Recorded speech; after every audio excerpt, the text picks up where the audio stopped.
An undercover detective comes under the gun in a sting operation gone wrong. Only on 11 Alive News, new details about sting operations underway at an East Point park. I'm not going to lie, this story shocked me. Right now, parents say they can't even take their kids to the park because they're scared of what they might see. And a different operation spanning months, hundreds of fugitives arrested, more than 150 guns off our streets, and several children safe. News 4's Austin Brissett has new information on how Operation Triple Beam went down. In the realm of law enforcement, covert operations are those done in secret without the knowledge of those being observed. In a typical covert operation, an undercover law enforcement officer, detective, or a cooperative member of the public assumes the role of either a criminal partner or a potential victim. They then engage with a suspect as an attempt to gather evidence of their illegal activities. This is what is known as a sting operation, a smaller subset of covert operations. Perhaps one of the most infamous examples of a successful sting operation would be the one conducted during the investigation of Dalia Dippolito. Throughout the month of July in 2009, Dalia was actively seeking a hitman to murder her then-husband, Michael Dippolito, for a payment of $7,000. After enlisting the help of one of her ex-boyfriends to pose as a lawyer and convince Michael to sign the title of his house over to Dalia, she then moved on to asking another ex-boyfriend for help locating a hitman. Ex-boyfriend number 2 avoided giving Dalia a yes or no answer. He then took this information directly to the police. Detectives then placed an undercover police officer posing as a hitman in a car and invited Dalia to meet him in a pharmacy parking lot. Dalia promptly arrived and entered the vehicle. What you are seeing now is a short snippet of Dalia captured through a camera hidden in a small hole in the rear passenger seat. Sure you want to kill them, dude?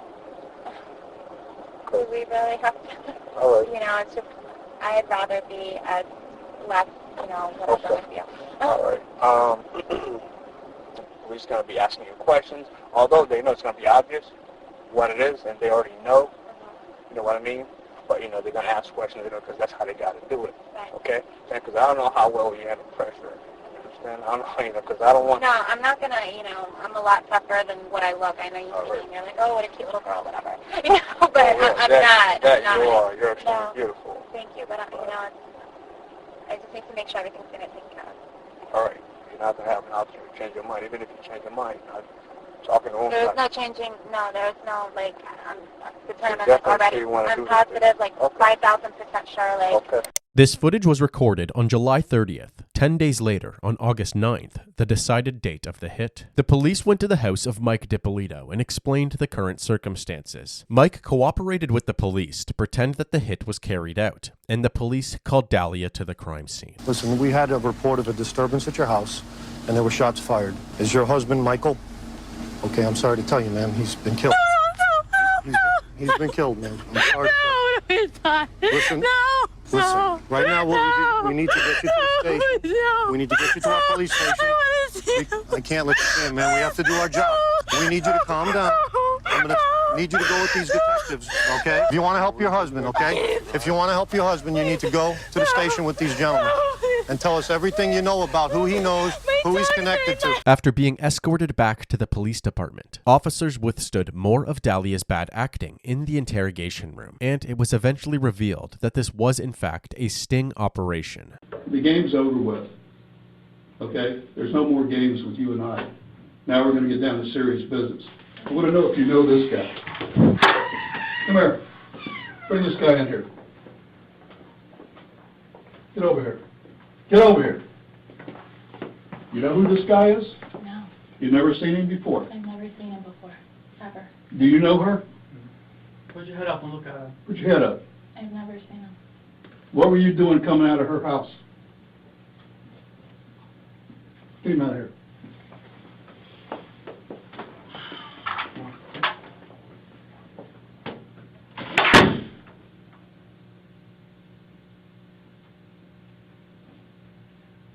You're going to jail today for solicitation of murder. You're under arrest.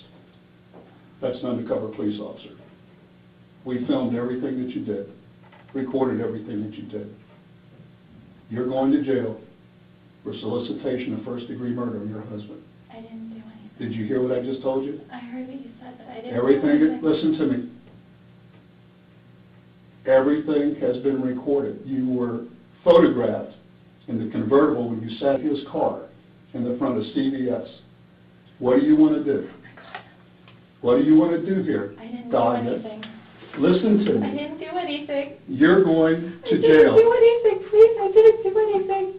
After an additional 8 hours of questioning, Dalia stuck to her claims of innocence and was formally charged with solicitation to commit first-degree murder. Dalia would go on to manufacture several false narratives to explain the situation that she found herself in. The first narrative that she devised was recorded during the first phone call that she was granted after her arrest. Strangely, instead of choosing to use this valuable phone call as an opportunity to consult an attorney, she decided to call the man that she was trying to murder, her husband, Michael Dippolito.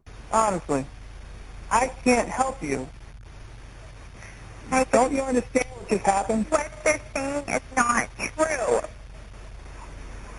How is that possible? Like, I'm sitting here. It's not true. It's not possible. You wouldn't even give me 2 minutes to talk to you, but it's not possible. What they're saying is not true. How in the hell did I hear it and see it? Like, I heard what you heard. It's not true. I heard what you heard and I saw what you saw. Everything they showed you, they showed me. And how is it not? How are you telling me that? I It's am not giving you my word that it's not true. Before trial, Dalia would state that the audio and video recorded during the sting was actually created using CGI and special effects. When the trial began, she would change her story again, stating that the entire murder-for-hire plot was actually a scheme devised as a way to get Mike on reality TV. After being found guilty at her initial trial, Dalia's conviction was quickly overturned and a retrial was granted. On the record at this time, I'm now declaring this case mistried by virtue of the fact that the jury cannot reach a unanimous verdict. Curiously, Dalia's second trial ended in a hung jury and forced the state to try her for a third time. The result of the third trial was a repeat of the first. The jury returned a verdict in just under 90 minutes, and she was found guilty again and sentenced to 16 years behind bars. 3 trials later, a conviction today. The Boynton Beach woman immediately fingerprinted and handcuffed. State prosecutors Laura Laurie and Craig Williams hugged out their victory in the courtroom. A statement from the state attorney's office said, "We are pleased that the hard work and perseverance of our prosecutors and staff have led to justice for this victim." This is just one example of just how effective sting operations can be in not only preventing heinous crimes from occurring, but catching the perpetrator before they can even commit the crime. However, not all sting operations play out so smoothly. In fact, undercover agents are often putting their lives at risk by having close encounters with dangerous criminals. For example, this sting operation in 2017 went south after the criminals the agents were meeting with tried to rob them. Police say the men in that parking lot were armed and ready to rip off the 2 men they were meeting with to sell guns, unaware that those 2 men were undercover Bureau of Alcohol, Tobacco, and Firearms agents. A security camera records one of the suspects darting from the scene Friday. And then it shows him running in between the A-line and into the traffic on Pacific Highway South in Kent. I was like, oh my gosh, he got hit by a car. I didn't know he actually got hit, and then we had footage of it. Jasmine Shenowick got hit by a car. Showed us the video from security cameras at Midway Tropical Fish and Pets where she works. Kent police say they were working with undercover federal agents in a sting to buy firearms from a 19-year-old man and his partner. The suspects attempted to rob our undercover officers. A shootout ensued. In the gunfire, law officers' bullets took one suspect out with life-threatening wounds, and that black car took the second one down with less serious injuries. It is clear that sting operations come with a set of risks that in some cases can be fatal. These risks are often too hard to predict, as the investigators do not always know how far their targets are willing to go. There is another type of covert operation with its own specific set of risks. That operation is called Mr. Big. In Mr. Big operations, it is often very clear what these criminals are capable of. But I gotta be able to cover this off. So tell me what you can remember. I remember picking a broad up one time. Haven't since.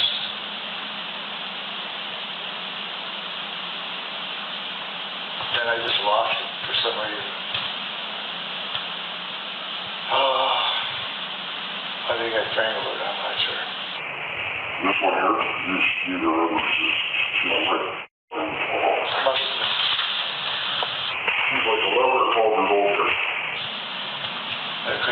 again, I'm sure. But if I'm going to do that, I know she's native. I got to know everything about that. I'll just say my satisfaction.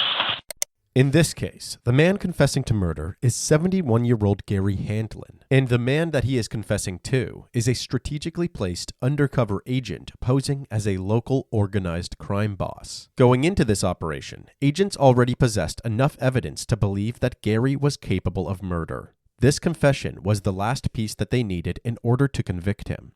Following this video, Gary was formally arrested and charged with the murder of Monica Jack, 36 years after her abduction. He was convicted in early 2019. As alluded to using the prior examples, the main difference between Mr. Big and a sting is that sting operations are designed to catch a person attempting to commit a crime, while Mr. Big is another type of covert procedure designed to elicit confessions from suspects who have already committed a crime. For the remainder of this video, we will be taking an in-depth look at the murder of Jack Beauchamp, the investigation that followed, and the Mr. Big operation that uncovered his killer. On a Monday morning in January of 2006, in the city of Calgary, Alberta, a business executive with Moorbank Financial made her way to the 12th floor of the high-rise building where her company resided. The doors were unlocked, and upon entry, she found her co-worker, Jack Beauchamp, bleeding out on the ground, unresponsive. After calling 911 at 7:58 a.m., EMS was dispatched. While still on the phone and waiting for them to arrive, the operator guided her to perform CPR. In the process, it became apparent that Jack's injuries were a result of gunshot wounds to the chest. When paramedics arrived at 8:02 a.m., it was too late. Jack had succumbed to his injuries. They noted that Jack's coffee was still steaming, indicating that this was a very recent shooting. His coworker, who was still by his side, said that she had not seen anybody leave the area, meaning that there was a possibility that the shooter was still in the vicinity. We discovered a male deceased of apparent gunshot wounds. This incident is being investigated at this point in time. The homicide unit of the Calgary Police Service has been notified. With downtown workers potentially still in danger, the pressure was on to collect evidence and find the shooter as swiftly as possible. When police spoke to other Moorbank Financial employees to gather more information, they found out that the company was a commercial mortgage lending company, and Jack Beauchamp was the president. The forensic crime scene unit arrived and began to process the scene, including the office where Jack was murdered and a parking garage where his SUV was parked. They determined that Jack was shot at close range with 6 .22 caliber bullets. According to the Moorbank workers, nobody witnessed the shooting, but they were able to provide a possible motive. Apparently, clients would frequently become upset about not receiving the loan that they were hoping for. In fact, there was one client in particular that Jack had been in the midst of dealing with. His name was Bob Deere. In fall of 2005, Bob made a deal with Moorbank Financial for a mortgage loan and agreed to pay the commitment fee of $18,000. When the deal fell through, Bob refused to pay the owed commitment fee, and this immediately became a point of discourse. While the commitment fee was merely a part of company policy, email exchanges on Jack's computer made it clear that Bob personally blamed Jack. The conflict continued to escalate, and on December 14th, 2005, Jack made a phone call to 911. Calgary Police Officer Fontaine. Yes, good morning. My name is Jack Beauchamp. I'm calling from a company called Moorbank Financial. Quite honestly, I'm not sure if this warrants police intervention or not. I've received some emails from a client that I've discussed with my lawyer, and it seems like they have crossed the line into the threatening side of things. What have they said that is threatening, please? Well, comments like, if you live like a gangster, you should expect to die like a gangster. And I guess, by way of explanation, I'm president of Moorbank Financial Inc. We're a commercial mortgage lending company. And that, I think they kind of crossed the line, but... No, they haven't done anything criminal at this point? There's been no actions taken. Not that, sir. The threat itself is not criminal. It's not specific. Okay. If they were to say, I'm going to damage your property, or I'm going to hurt you or your family or someone you know, then at that point they are committing an offense by uttering a threat. But by saying, if you live like a gangster, you're going to die like a gangster. Well, that's just one comment. It says, do you realize that someone could hurt you or your business for operating with such unethical, low-life standards? Still insufficient, sir. They'd have to say, I'm going to do this to you. That's a threat. So a veiled threat's not a threat. It's not enough to lay charges. Okay. I would suggest at this point that you keep everything that you have. I've done that, yes. And that if at any point they say something direct, then at that point you've got sufficient evidence to lay charges against them. Okay. So it doesn't warrant anyone speaking to them and just... Well, we wouldn't do that anyways. We cannot warn someone to change their behavior. Okay. Okay, no, well, fair enough. That clears it up for me on that side of things. Hopefully nothing comes of this. Hopefully not, yes. Okay. Thank you. Have a good day now. Yeah, thanks. Bye-bye. The next day, on December 15th, 2005, Bob sent another email to Jack stating, "I apologize for wording my letter to you in such a way that it scared you, or seemed to threaten you in any way. I mean no harm to you personally, as I don't even know you. Simply, I was expressing my disgust in your company's unethical business practices." He then ended the email by saying, "We can both walk away from this without getting hurt, but it's up to you, Bob Deere." Later that day, Jack responded saying, "The difference between us is that you are a low-life coward." He went on to state, "Go ahead and challenge our agreements in front of the court if you disagree. Stop with the threatening rhetoric and veiled threats. First off, I'm not the least bit intimidated or afraid of you. Second, you are not smart enough to pull off a war of words. Third, you are embarrassing yourself in front of my lawyer, your old partners, the mortgage broker, my staff, and now the police. Maybe it's time you grew up, you moron. Jack Beauchamp." Nevertheless, the arguments continued through email and Bob's name began to spread around Moorbank's office. One employee even showed detectives a note that Jack had given her. It said, "Bob Deere, manic depressive, whack job," and included his phone number. Police naturally set their sights on Bob as a suspect. They met him at his house as he pulled into the driveway just hours following Jack's death and promptly arrested him. They detained Bob at the police station for 24 hours, but were forced to release him. They didn't yet have enough evidence to charge him for murder, but he didn't walk away scot-free. He was charged with criminal harassment due to his emails for the time being. The detectives moved on with their investigation by looking through surveillance videos recorded by cameras around the building. Here you can see Jack beginning his day, briefcase and coffee in hand, entering the office building. At 7:49 a.m., he is seen entering the elevator. This was the last time that Jack was seen on camera. After examining the CCTV footage thoroughly, police confidently determined that Bob had not been in the building at the time of Jack's murder.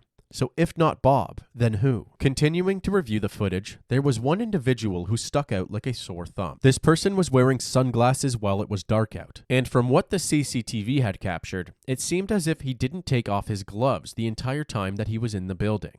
The homicide unit has viewed hours of video from the business at 635 8th Avenue Southwest. And as a result of that, we have identified one person of particular interest, a male, dark hair, a beard, approximately 5'6" to 5'8", weighing about 175 pounds, wearing blue jeans and a dark jacket. Police were able to confirm the identity of this man from an unrelated traffic stop in September of 2005. The driver was arrested during his traffic stop and was asked whether he preferred his vehicle to be towed or handed over to one of his passengers to take care of it. He chose the latter option, and that trusted passenger was a man named Mohammed Ali Karim. Mohammed had told the officers that he worked for a landscaping company. Investigators decided to look into that landscaping company and discovered that it was owned by none other than Bob Deere. Police were then able to obtain a search warrant for Bob's home and vehicle. In his house, they found a sink full of what seemed to be facial hair, along with an unopened package of razors beside it. Other pieces of evidence included a gun safe with .22 caliber ammunition inside of it, but no gun, as well as 2 receipts. One from Walmart and one from London Drugs, both from January 15th, the day before Jack's murder. On the Walmart receipt, they found a list of items, including a leather handbag, sunglasses, and gloves. They also found a Greyhound bus pass from Edmonton to Calgary that had the name MLE printed on it, dated for January 15th as well. Investigators now had 3 locations where Bob Deere had been the day before Jack's murder: the Greyhound bus terminal, Walmart, and London Drugs. So they decided to check the surveillance footage for each one. When reviewing the Greyhound bus terminal footage, they spotted Bob Deere arriving and then leaving the building with Mohammed, sporting the same black jacket and beard. The next day, on January 16th at 10:13 a.m., he can be seen returning to the Greyhound bus terminal, but this time he no longer has facial hair. This would explain the shavings found in Bob's sink. The investigators moved on to the Walmart, where Bob and Mohammed can be seen walking together and buying their list of items. Then on to London Drugs, where the men can be seen buying rubbing alcohol and latex gloves. The surveillance footage presented a clear timeline of events to the detectives. On January 15th, Mohammed arrives in Calgary from Edmonton using the Greyhound bus and meets with Bob Deere. The two men make several stops in preparation for Jack's murder. The next morning, Bob drops off Mohammed at Jack's building. Mohammed kills Jack and then flees the scene. Back at Bob's house, Mohammed alters his appearance before being dropped back off at the Greyhound bus to return to his Edmonton home. With all of this evidence stacked up against Mohammed, police were able to obtain a search warrant for his house in Edmonton, where they found clothes that seemed to match the ones that he was allegedly wearing in Jack's building. Unfortunately, all of this evidence was still circumstantial, so months went by without charges being laid against Bob or Mohammed. Mohammed even moved out to Vancouver during this time. However, he had not escaped Calgary law enforcement's radar. They devised a Mr. Big operation in the hopes of getting a confession from Mohammed. Undercover investigators spent several weeks in Vancouver gaining his trust, pretending to be a part of an underground criminal organization that was looking for a new recruit. Eventually, Mohammed scored a meeting with Mr. Big, the boss of this fictional organization. Part of his initiation was to describe in detail other organized crimes that he's been a part of. So I got in there, the door was open, I called it, I said, Jack Beauchamp. Jack Beauchamp. Then he came like this. How can I help you, sir? Hi, good morning. I looked pretty scary, man, with the gloves and the glasses, you know. I'm like, hey, good morning, sir. My name is Mike. A buddy of mine sent me here to talk business with you. He's like, well, who's your friend? I said, oh, it's a French guy called Denis. And he's like, Denis. I'm like, it doesn't matter, but anyways, I would like to talk to you about some money lending for a real estate project and stuff.